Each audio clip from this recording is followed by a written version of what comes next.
Kairete friends, welcome to Classics in Color, your weekly dive into some of the ancient world's wackiest facts.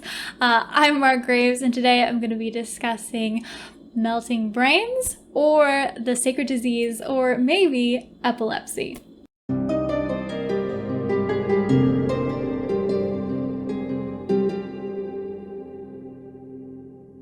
Now, the sacred disease had some effect in the political realm.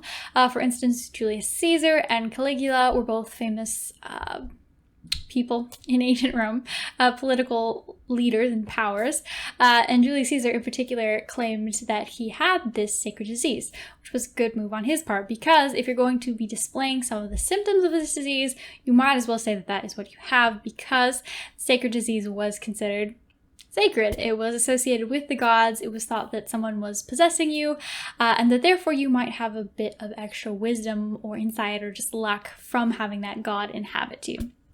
And Caesar, we are pretty sure, did experience seizures as well as fatigue and some other symptoms. Caligula, not so sure about that. He was a hot mess. He had a lot going on with him. Now, the sources aren't totally trustworthy, so a lot of this can be exaggeration, but there are stories of him marrying his own sister, and also of him trying to get his favorite horse to be consul, which is roughly equivalent to president. So clearly he had a few marbles lost. So both of these emperors are sometimes associated with this disease.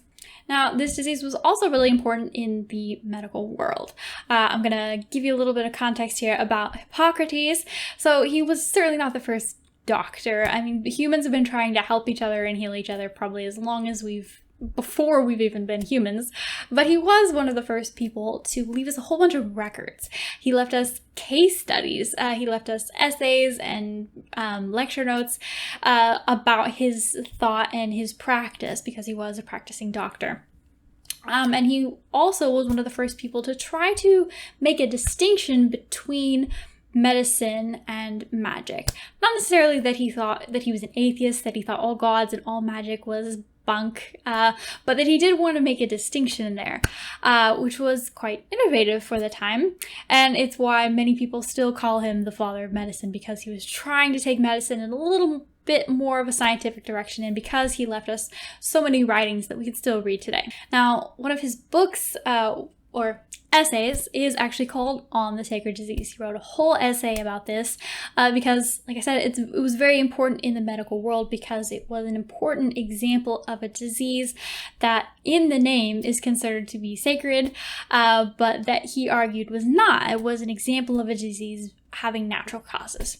So he wrote about this, that most people, sort of before he came along, sort of the folk belief of this disease is that if the patient imitate a goat, if he roar or suffer convulsions in the right side, they say that the mother of the gods is to blame. If he utter a piercing and a loud cry, they liken him to a horse and blame Poseidon. Should he pass some excrement, as often happens under the stress of the disease, the surname Enodia is applied. She's a witch goddess. If it be more frequent and thinner, like that of birds, I'm assuming the excrement, it is Apollonius. And if you foam with the mouth and kick, Ares is to blame. And when at night occur fears and terrors, deliriums, jumpings from the bed and rushings out of doors, they say that Hecate is attacking, and Hecate is also a goddess of witchcraft. So he's saying that depending on the specific symptoms of the disease, people would attribute it to different gods. And that is one problem about talking about this disease from a modern perspective, is it probably encompassed quite a few different things. They just use this sort of catch-all name for them. So it's hard to look back and say, oh yes, this is exactly what they were talking about. So if I ever sound like I do in this video, I don't mean to. So he gives the opinion of other people, but then he gives his own thought on this disease. So he says, The truth of this, that it has natural causes, is best shown by the cattle that are attacked by this disease, especially by the goats, which are the most common victims. If you cut open the head, you will find the brain moist, very full of dropsy and of an evil odor, whereby you may learn that it is not a god, but the disease which injures the body. So Hippocrates, one of the things that he put forward is that the body is governed by humors. So at this time, sort of the main theory in what we might call physics. There wasn't really that category in the ancient world, but Aristotle had this theory that everything is made up of earth, fire, wind, and air, right? 4 elements. And Hippocrates kind of piggybacks off of that by saying that the body is also made up of 4 principal elements. So bile, other bile, phlegm, and blood. And that these all have to be in proper balance, and that the work of a doctor is to balance out these humors so that you can be healthy. So he's saying that this disease, the sacred disease, it isn't caused by some god visiting you. It's just that one of your humors has gotten out of control and there's too much in your brain.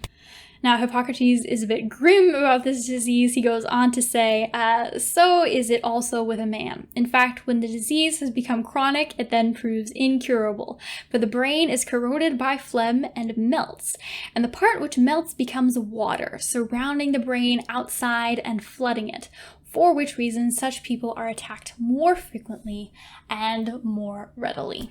So that is Hippocrates describing this sacred disease and how the humors are getting out of control and there's too much liquid going on in the brain. So that is the sacred disease in the ancient world and melting brains. Pretty grody topic, but it also is interesting in how it shows us the development of medicine. Thank you so much for checking out this video on the sacred disease. This was Classics in Color. I'm Marc Graves. I try to put a video out every Sunday, and thank you so much to everyone who is subscribed. I hope to see you next week.